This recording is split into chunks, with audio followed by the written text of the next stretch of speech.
dito sa KLCC. Ang ganda dito paghapon. Hindi siya maaraw. Makulimlim na dito at pinayagan ako ng amo ko lumabas. At ayan, nag-order na ako ng KFC. Salamat nga pala sa nag-order sa akin.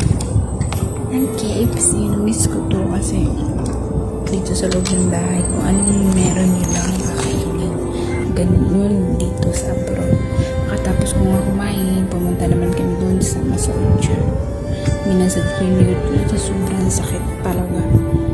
At yung batok ko, yung likod ko, yung paa ko, talaga nawala lahat ng pagod ko.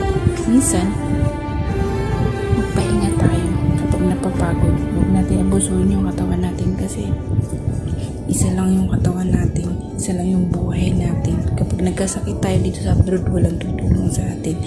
Lagi nyo yung tandaan. Lagi natin ingatan ng sarili natin kahit napakahirap ang buhay.